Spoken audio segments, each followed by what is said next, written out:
చెప్పద్దా? చెప్పాలి, పేరు చెప్పాలి. ఇన్ని రోజులు చేసింది ఒకే ఎత్తు.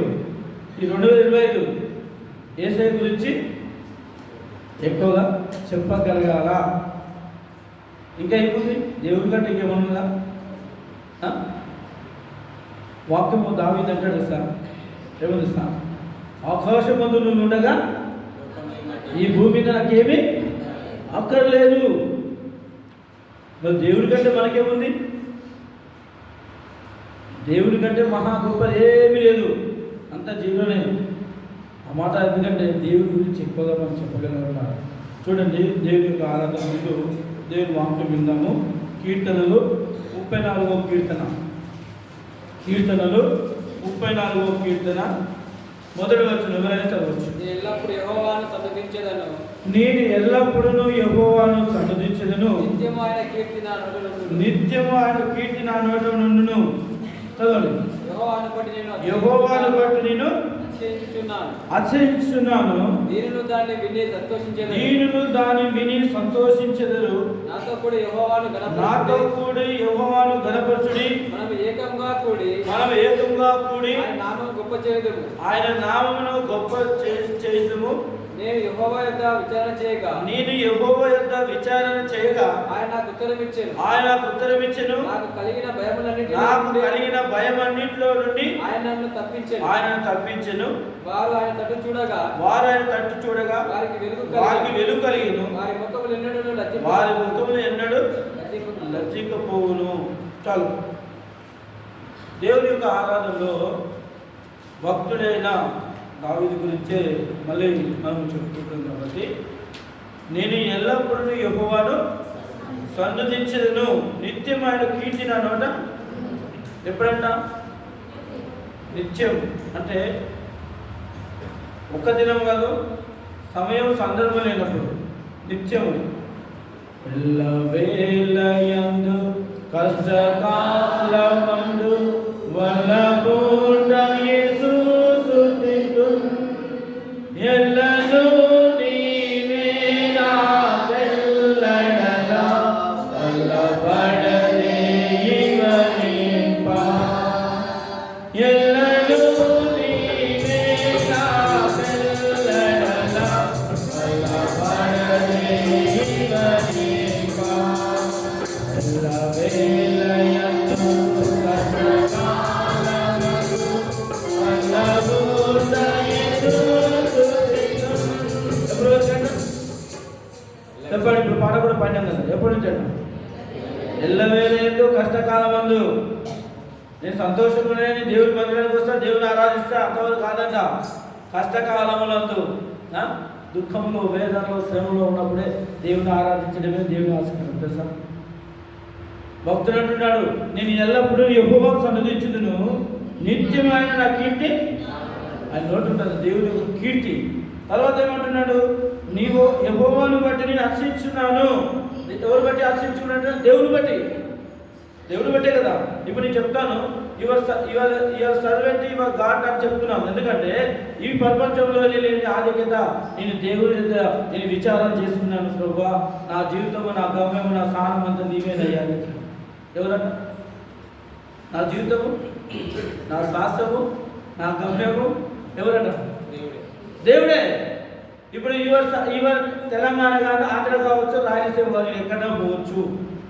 ఎరగని మోసదు అంటాడు, మోసే నువ్వు ఎరగని ప్రజల యొద్దకు నిన్ను నడిపిస్తానన్నాడు. నడిపించాడు. నువ్వు ఎవరు అనుకున్నావు కావచ్చని దేవునికి మనము ఎవరంట?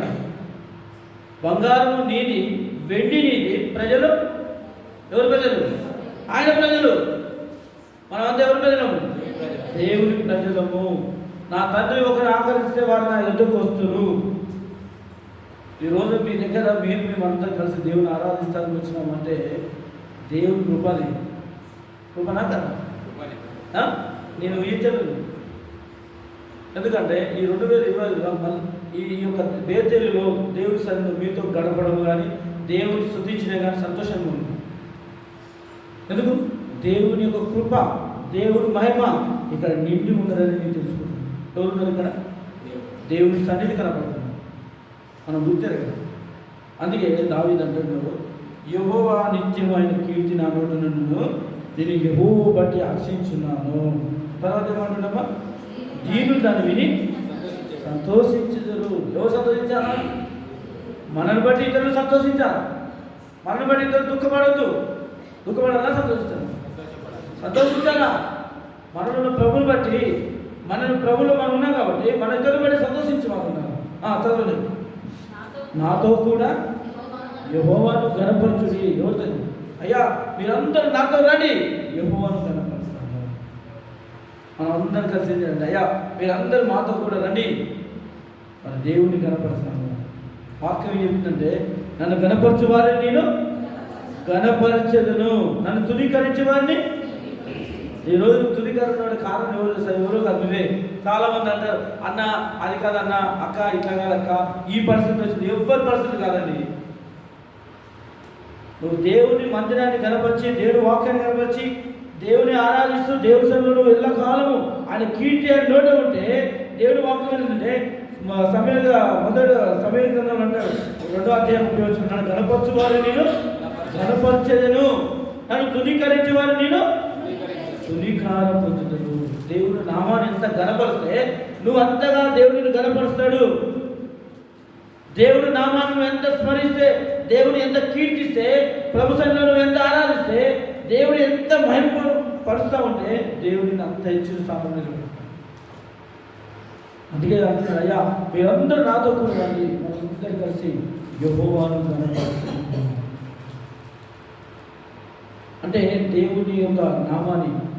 ఇంకొక విషయం చెప్పాలంటే, మన బ్రతుకులో, మన జీవితంలో మొదట ఏం తెలుసా, మన సహవాసంలో దాన్ని దేవుడు స్తుతించడమే, దేవుని ఆరాధించే చేసేటం. మన సమస్యలు అన్ని కారణాలు ఏంటంటే, ఈరోజు అంతా మనము ఈ చెత్తగా దృష్టిగా తయారైపోతున్నామంటే దేవుడిని ఆరాధించలేము. లక్ష్యంగా చెప్పేవాడు, నీకు ఏ కష్టం వచ్చినా, ఏ బాధ వచ్చినా, ఎంత దుఃఖం వచ్చినా, నువ్వు ఎంత ఏడుపులున్నా, నువ్వు ఏ చిక్కు సమస్య ఉన్నా వచ్చి మొదట దేవుని ఆరాధించు. నువ్వు ఆల్రెడీ అంత సపరేట్ అయిపోతుంది. ఫ్రెషప్ దేవుని ఆరాధిస్తేనే చూసిన ఆరాధన ఎంత మహిమ ఉన్నదో, ఎంత నామానికి మహిమ వస్తున్నదో. నా జీవిత కాలమంతయు నీ యెహోవాను స్తుతించెదను, నా జీవిత కాలమంతయు నీ యెహోవాను స్తుతించెదను, నా బ్రతుకు కాలమంతయు నా దేవుని కీర్తింతును, నా బ్రతుకు కాలమంతయు నా దేవుని కీర్తింతును. హల్లెలూయా నా ప్రాణమయ యెహోవాను స్తుతించు, హల్లెలూయా నా ప్రాణమయ యెహోవాను స్తుతించు. రాజుల చేతనైనను మరి నరుల చేతనైనను, రాజుల చేతనైనను మరి నరుల చేతనైనను, రాజ్య భాగ్యము కలగదు వారిని నమ్ముకొనదని. చూసినావా, రాజుల చేతను ఏది నమ్ముకోకండి.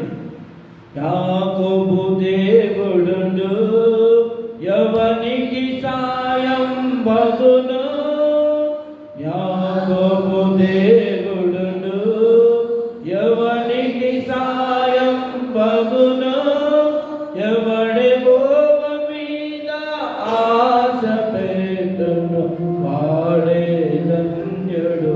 ఎవరండి ధన్యుడు? ఈరోజు డబ్బులు ఉన్నారు, భూములు ఉన్నారు, ఆశలు ఉన్నారు, సంపాదన ఉన్నారు, బండ్లు ఉన్నారు, ఇల్లు ఉన్నారు. దానిలా ఎవరండి అమ్మా చెప్పాలా?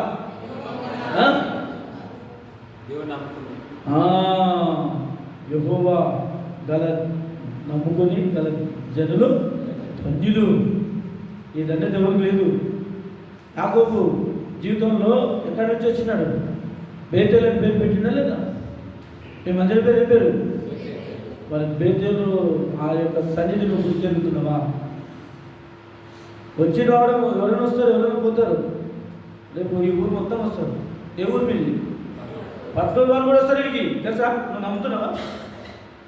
నమ్ముట నీ వల్ల నమ్మవానికి నేను నమ్ముతున్నా. రాబోయే దేవుడు మొత్తం ఈ ఊరు మొత్తం రాష్ట్రం పొందాలా? ఏముందాలా? అంటే దేవుడి సన్నిధి మనం గుర్తెరిగితే ఏమైపోతుంది తెలుసా? దేవుడు అన్నిటికీ పునాదులుగా కట్టబడే రాయిగా మనం ఉంటే దేవుడి ప్రాంతాలంతా కనిపిస్తుంది. అందుకే దేవుని యొక్క వాక్యంలో తన జీవితం అంతయు, తన బ్రతుకు కాలం అంతా ఎవరు ఆరాధిస్తున్నాడు, ఎవరు కీర్తిస్తున్నాడు? దేవుడిని కీర్తిస్తూ దేవుడి నామాన్ని కనపరుస్తున్నాడు. యేసుక్రీస్తు ప్రభువారు ఆయన మనిషి పోలిక పుట్టి దాసు రూపాన్ని ధరించుకొని తను తాను రిక్తుడై తగ్గించుకొని మనం చేసిన మన అతిక్రమ క్రియల కొరకు ఆయన గాయపరచబడి, నగలు కొట్టబడి, సమాధి చేయబడి, వృద్ధుడై తిరిగి లేచినాడు. ఆయన దెబ్బల ద్వారా మనకి ఏం కలుగుతుందట? ఏం కలుగుతుంది? స్వస్థత కలుగుతున్నది. దేవుని వాక్యం చదివిస్తున్నది. అందుకే దేవుని ఆరాధించడం ప్రాముఖ్యం. ఈ 2020లో ఈ మొదటి నూతన సంవత్సరంలో మనం ఏమని ఆరాధిస్తాం? అందుకే హెబ్రీ రాసిన పత్రిక 13వ అధ్యాయము 15 నుంచి తీసిన వారు ఎవరైనా చదవచ్చు. హెబ్రీ రాసిన పత్రిక 13వ అధ్యాయము 15 వచ్చింది. కాబట్టి అందరు తీయండి.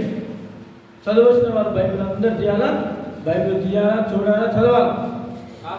కాబట్టి ఆయన ద్వారా మనము దేవునికి ఎల్లప్పుడూ స్తుతియాగము చేసేదము.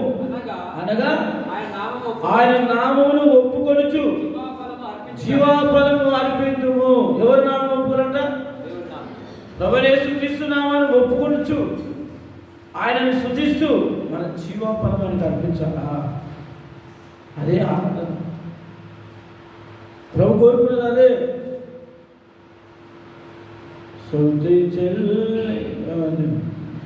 దేవుడికి కృతజ్ఞతాస్తుతులు మనం ఏం చేయాలంట?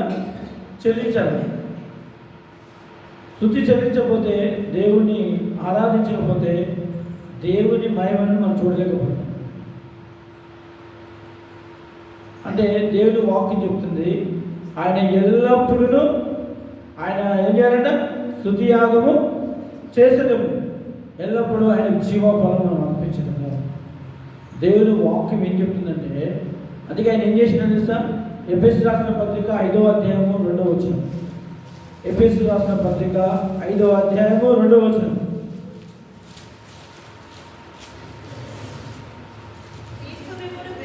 క్రీస్తు మిమ్మల్ని ప్రేమించి పరిమళ వాసన ఉండుటకు మన కొరకు తను తాను దేవునికి అర్పణముగాను బలిగాను అర్పించుకున్నాడట. చూసినావా? క్రీస్తును ప్రేమించి ఆయన స్వరక్తమిచ్చి ఆయన కొన్న ప్రజలుగా మనం చేసుకొని సంపాదనగా ఆయన జనంగా నిన్న దేవుడు చేస్తూ వచ్చినాడు.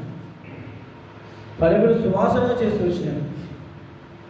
పరిమళ తైలము నీ నామము దాని వాసన వ్యాపించగా. పరిమళ తైలము నీ నామము దాని వాసన వ్యాపించగా.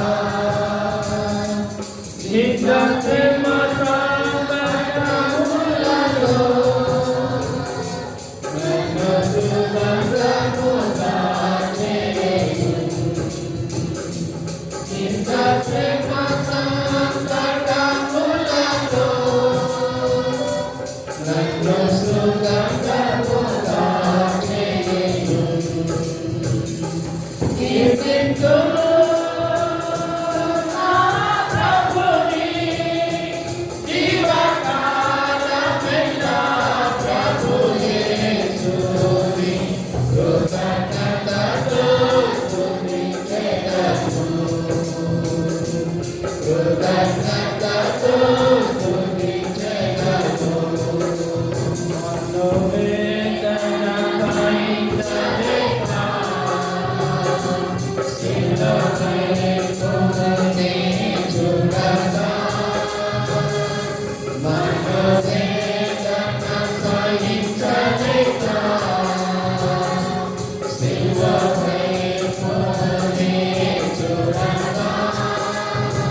అంటారు ఎవరన్నా?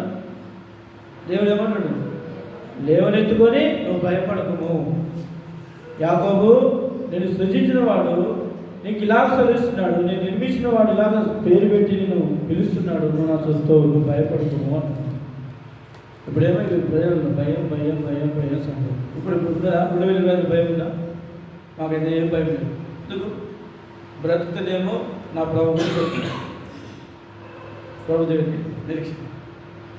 ఇంకేం భయం ఉంది? ఉన్నదా? ఒక ఆమె ఏమన్నది, అయ్యో ఏం చేయాలయ్యా. ఇంకొక ఆయన ప్రజలు ఇట్లా ఇంకేం భయం ఉంది చెప్పండి. అంటే నువ్వు రక్షణ పొందకపోతే భయం ఉంటుంది. రక్షణ అనుభవంలో నువ్వు ఉండి దేవుని ఎరిగితే, దేవుని ఆరాధిస్తే, దేవుని స్తుతిస్తే, దేవుని కీర్తిస్తే భయం ఉండదు. సంతోషం, ఆనందం, సమాధానం అయిపోయింది. నా ప్రభు ఉన్నాడు, నా దేవుడు ఉన్నాడు, నా ఆశ్రయంగా దుర్గంగా, నా కేడంగా ఉన్నాడు. నా ప్రభు గంటకి ఏమి లేదు. నా ప్రభు నా కొరకే ప్రాణం పెట్టినాడు. ఇప్పుడు నా ప్రభు కొరకే నేను ఏం చేయాలి? చెప్పాలి, మీరే చెప్పాలి. ఏం చేయాలి? పట్టుదల, త్యాగం చేయాలి. నా ప్రభు గొప్పవాడని రుజువుపరచాలి. ప్రభు నమ్ముకున్నామా? నమ్మనట్టుకున్నామా? అవును, నా ప్రభుని అంగీకరించిన, నా ప్రభుని నమ్మున్నాను, ఆ నుంచి నా దేవుడు బయలుపరచబడతాడు. అందుకే దావీదు ఏమంటాడంటే, నేను ఎల్లప్పుడూ యెహోవా సన్నిధించుదును, నిత్యమైన కీర్తి నా నోటి నుండి ఆయన నోటు ఉన్నాడు. తర్వాత ఏమంటున్నాడు? యెహోవాను బట్టి నేను అతిశయిస్తున్నాను, దీని దాని విని నాకు సంతోషించాడు. అంటే మీరందరూ నాతో కూడా యెహోవాను ఆరాధనపరచండి, దేవుని నామాన్ని వినపించండి, దేవుని నామాన్ని సంతోషపరచాలి, ఆయన జీవోపలమును అర్పించాలి, ఆయన పనిలో సువాసనగా నీ కొరకే నా కొరకే అర్పణగా బలిగాలి అర్పించుకున్నాను.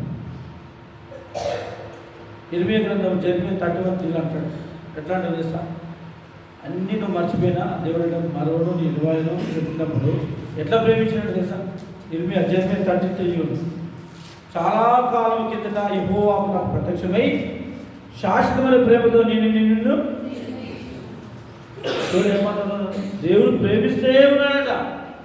ప్రేమించడే కాకుండా ఇడవక నేనలా చదవడం మన చదవడం జరిపే 31 చాలా కాలం కిందట యెహోవా నాకు ప్రత్యక్షమై ఇట్లను శాశ్వతమైన ప్రేమతో నేను నిన్ను ప్రేమించున్నాను కనుక ఇడవక నేనలా కృప చూపుచున్నాను. ప్రేమించడం ఒకటే కాదు,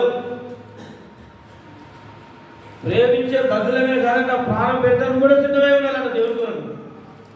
ఆయన అంటున్నాడు, నేను ప్రేమించున్నాను కనుక ఈడొక నేనలా కృప చూపుచున్నాను.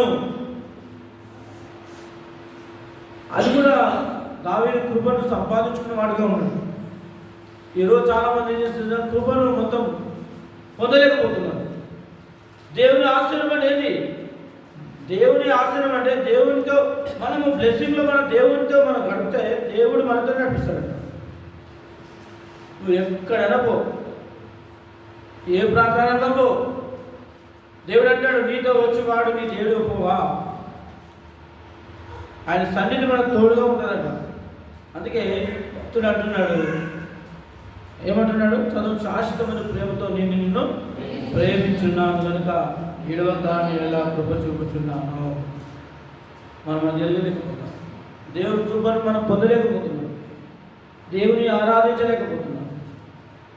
ఏదో వస్తున్నామంటే వస్తాం, పోతామని కాదు. దేవుని కనపరచాలి. దేవుని స్తుతించే వాళ్ళు ఉంటే దేవుడు ఏమైందంటే మనం ఆయన స్వరూపంలో మార్చబడిన వారు ఉన్నప్పుడే ఆయన నిత్యార్థంలో మనం ఎట్లుంటామంటే ఆ సంతోషము, ఆనందం సమాధానం. అందుకే ఈ దేవుని వాక్యాన్ని బట్టి మనం ఆరాధన పెడతాం.